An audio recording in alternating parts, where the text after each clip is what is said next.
La lectura del Santo Evangelio que la Iglesia nos propone para este 11º domingo del tiempo ordinario está tomada de 2 capítulos del Evangelio según San Mateo. No es que tomemos todos los capítulos, sino algunos versículos de estos 2 capítulos.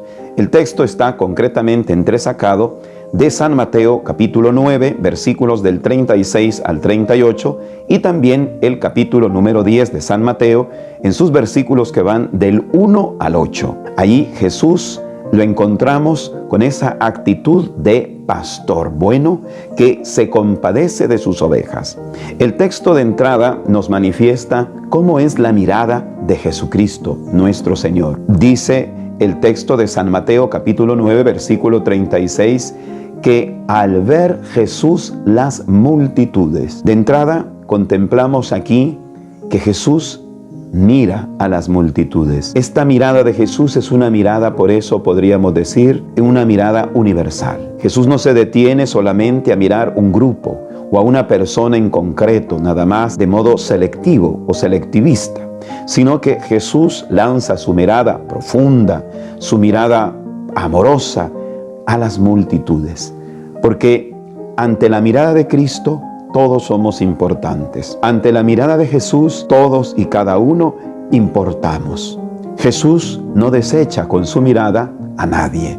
La mirada de Cristo, en primer lugar, pues, es una mirada universal. Pero también el texto nos dice que al ver Jesús las multitudes, se compadecía de ellas. Esto manifiesta que la mirada de Jesús, aparte de ser una mirada universal, es una mirada compasiva. Se compadece de la circunstancia, de la situación. No es una mirada superficial. No es una mirada a vuelo de pájaro, como decimos muchas veces. Una mirada rápida, una mirada que no profundiza sobre la realidad que está atravesando la persona o las personas en este caso, porque Jesús se fija en las multitudes, nos dice el texto. Pues bien, al ver Jesús las multitudes, dice Mateo 9:36, se compadecía de ellas. No es una mirada entonces, vamos a decirlo así, que no se implica. La mirada de Jesús es una mirada implicativa. Se implica y se deja conmover de la situación, de la existencia que está afrontando y viviendo cada una de estas personas que tiene delante de Él, en las cuales Él mismo pone su mirada. Una mirada que logra conmoverse, afectarse positivamente de la situación de los otros. ¿Y esto para qué? Para poder ayudar de mejor manera. Porque solamente cuando padecemos lo que el otro padece en cierto modo, es decir, cuando tenemos un mínimo de empatía, entonces es cuando podemos ayudar. Pero la mirada de Jesús no solamente es universal y, como hemos dicho, compasiva, sino también vemos otro rasgo en esta mirada de Jesús. El texto del Evangelio, según San Mateo, en el capítulo 9, versículo 36, también añade un tercer detalle. Nos dice que Jesús, al ver a las multitudes, se compadecía de ellas, porque estaban extenuadas y desamparadas, como ovejas sin pastor. Jesús se da cuenta de esta realidad, de alguna manera dramática, que están atravesando estas personas. Están extenuadas. Es el cansancio de la propia existencia.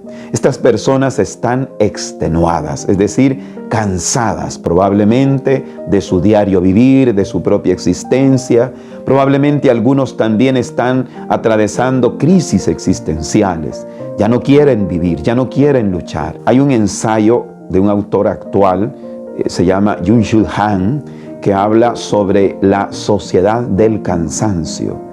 Nuestras sociedades son sociedades cansadas, porque todo agobia cuando no se le encuentra sentido. Todo agobia cuando no hay trascendencia.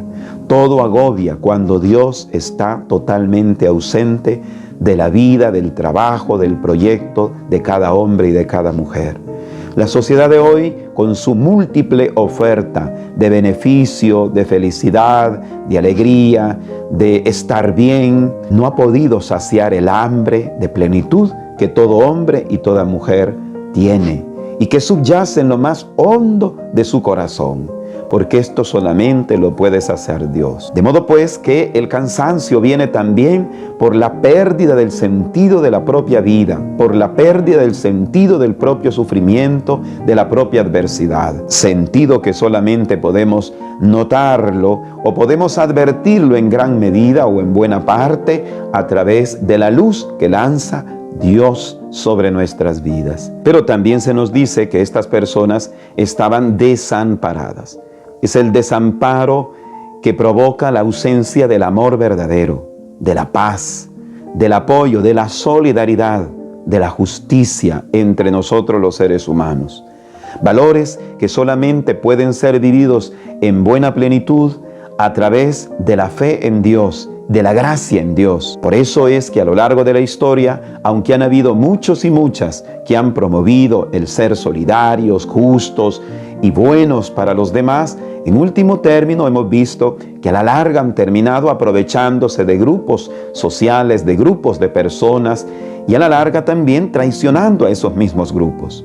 Sin embargo, cuando vemos cuántos hombres y mujeres han hecho la opción por Dios y se han entregado por el bien de sus hermanos y de sus prójimos, estos han terminado ayudando incluso en ocasiones hasta más, y no han traicionado a aquellos con los cuales se han comprometido en su objetivo de solidaridad, de justicia, de paz, de amor, etc. Porque es de Dios de donde procede todos estos bienes más hondos que el alma y la existencia humana necesita. Desamparados es la palabra que ocupa el evangelista San Mateo para referirse a aquellas personas, porque estaban, dice el mismo texto, como ovejas sin pastor, es decir, sin una guía oportuna.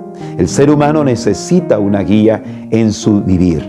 De hecho, eso, aunque nosotros lo neguemos, siempre es así, porque siempre estamos poniendo como modelos a seguir, siempre estamos intentando seguir a alguien, incluso esa persona que dice, yo soy muy autocrático, es decir, yo me dirijo a mí mismo. En el fondo, esa idea la ha copiado de otra persona que también de algún modo ha pensado así. Nadie se dirige por sí mismo. Todos necesitamos de algún modo un guía. Nuestro amigo, nuestra amiga, nuestro padre, nuestra madre, nuestro hermano, una persona a quien admiramos porque realiza tal o cual cosa de bien. Pues bien, todo eso no es que sea de entrada malo. El problema es que, como ya sabemos, todos los guías humanos son imperfectos, limitados. Y podríamos decir también que eso pone de manifiesto la necesidad de un guía absoluto, perfecto, y este es Dios nuestro Señor. Por eso es que se nos dice en el texto de San Mateo que aquellas personas estaban como ovejas sin pastor, con la necesidad de ser guiadas, con la necesidad de ser acompañadas. Pues bien, Cristo se compadece de esta necesidad. Vemos aquí a un Cristo cercanísimo, a un Cristo que tiene una mirada para cada una de estas personas. En este sentido podríamos decir dos cosas a partir de esta primera consideración evangélica. Primera es el hecho de que Jesús nos sigue mirando a cada uno de nosotros. Jesús mira todas las multitudes también. No deja a nadie exento. Él se fija en cada uno de nosotros. Esto nos debe de animar a tomar conciencia de que soy mirado por Dios, pero no con esa mirada intrusiva, no con esa mirada que quiere ver qué es lo que hago para quitarme mi libertad. Es una mirada amorosa. La mirada de Dios es una mirada amorosa, una mirada que viene a salvarme, que viene a liberarme. Por otra parte, también se nos está invitando a considerar cómo son nuestras miradas para los que tenemos a nuestro alrededor en primer lugar, y para con aquellas personas que el Señor nos va poniendo en nuestro diario vivir, en nuestra vida personal o familiar o laboral. ¿Cómo es nuestra mirada? ¿Es una mirada selectivista? ¿Una mirada que rechaza a unos y acoge solamente a otros? ¿O es una mirada universal como la de Cristo, que ve las multitudes, dice el evangelista San Mateo? ¿Es nuestra vista una mirada compasiva? ¿Nos compadecemos de la situación del otro? ¿O es una mirada indiferente? ¿O es una mirada conocedora como la de Cristo? Jesucristo conoce la realidad sufriente de estas personas. Por eso dice el texto, porque estaban desamparadas y extenuadas. Jesús conoce esa extenuación. Jesús conoce ese desamparo. En nuestra mirada conocedora de la realidad de los demás, es también una oportunidad para preguntarnos cada uno de nosotros y para ver también cómo mejoramos esas miradas nuestras hacia los que tenemos a nuestro alrededor. Por otra parte, en el texto de San Mateo capítulo 9, versículo 37, se nos dice también que Jesús plantea la cuestión de que la cosecha es mucha y los trabajadores son pocos. Esto, aparte de tener una invitación para nosotros, para que roguemos, como el mismo Jesús dice, para que el dueño de la mies envíe trabajadores a su mies, es también una consideración para nunca caer en el conformismo cristiano. Si la mies es mucha y los trabajadores son pocos, eso significa que aunque hagamos todo lo que hagamos y hagamos mucho, siempre ese mucho será poco, porque la mies siempre será más. Por lo tanto, esta es una invitación a no caer en el conformismo cristiano y una invitación más bien a activarnos al compromiso cristiano, a trabajar con ahínco, a trabajar con fortaleza, siempre por el bien del reino de los cielos. Por eso es necesario, desde nuestro lugar, desde nuestra condición, desde nuestro estado o vocación, tratar de trabajar todo lo que podamos hacer. Pero eso sí, no hay que olvidar lo que también Jesús dice: oren al dueño de la mies para que envíe trabajadores. Hay que orar, hay que esforzarnos y hay que pedir al dueño de la mies la gracia que nos envíe incluso más trabajadores. Pero no hay que olvidar que también el dueño de la mies es el que lleva este trabajo. Por eso es que hay que pedirle a Él. No debemos pensar que todo lo vamos a hacer nosotros, que el bien es solamente fruto de nuestro esfuerzo humano o de lo que nosotros podríamos lograr o hacer, sino que también hay que tener presente que el trabajo por el reino de los cielos y el trabajo de superación de nuestras propias debilidades y desamparos se realiza también en la medida nos dejamos abandonar en las manos del Señor. Por eso hay que pedirle a Él, porque si no le pedimos, nuestro esfuerzo será inútil. Como dice el Salmo 126, en vano se cansan los albañiles si el Señor no construye la casa. En vano vigilan los centinelas si el Señor no guarda la ciudad. Es inútil que madruguéis, que veléis hasta muy tarde, dice el salmista. Dios lo da a sus amigos mientras estos duermen, porque la gracia de Dios es clave. No podemos lograr solos este trabajo al cual Jesús hoy se refiere. La mies es mucha, los trabajadores pocos. Rueguen pues al dueño de la mies que envíe trabajadores.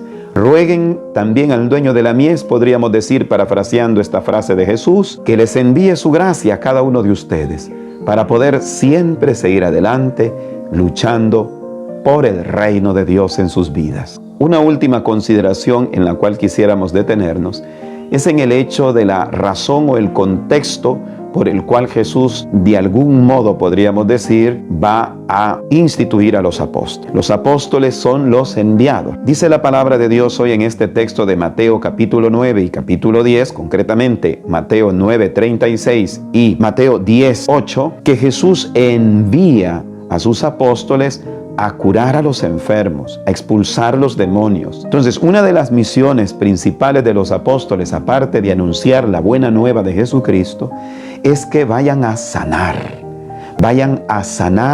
a los enfermos, tanto del cuerpo como del alma. Esta es una enseñanza preciosa, porque estamos también nosotros como seres humanos, como cristianos, estamos en este mundo para ayudar a sanar a los demás. Cada uno de nosotros por el bautismo somos también de algún modo apóstoles, es decir, enviados. Pero no estamos en este mundo enviados para herir más. No estamos en este mundo enviados para causar más dolor. No estamos en este mundo enviados para ser piedra de tropiezo para el otro. No estamos en este mundo enviados para poder afectar negativamente la vida de los demás, sino que estamos en este mundo enviados para sanar, para curar, para liberar, para ayudar. Para eso Dios escogió a los apóstoles. Es un dato que quizá en ocasiones pasamos de largo, porque siempre cuando hablamos de que los apóstoles son los enviados, de que Dios los envía en su tarea evangelizadora, siempre a veces o en muchas ocasiones reducimos esa tarea evangelizadora al hecho de anunciar la palabra.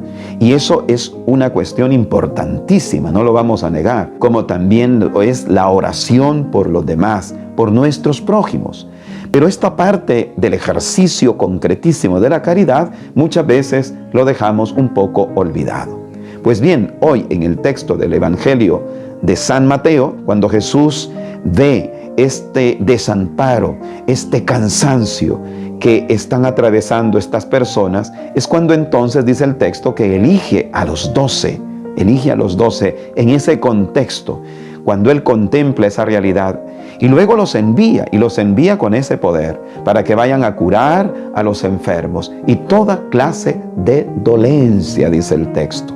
Pero al mismo tiempo nos manifiesta el compromiso que cada uno de nosotros tenemos.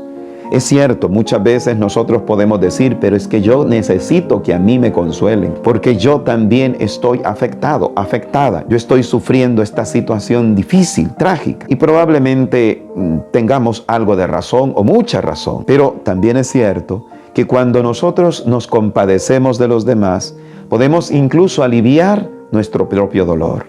Cuando podemos hacer algo por los demás, incluso en medio de nuestra tragedia se vuelve incluso hasta menos tragedia. Por eso la invitación que podríamos entresacar de este texto del Evangelio es el hecho que no hay que olvidar que estamos en este mundo y que hemos sido enviados a este mundo para sanar. El Señor nos ayude en esta preciosísima misión. Te invito a suscribirte para que puedas seguir recibiendo del Evangelio de nuestro Señor Jesucristo en estos medios digitales. Que Dios te bendiga siempre.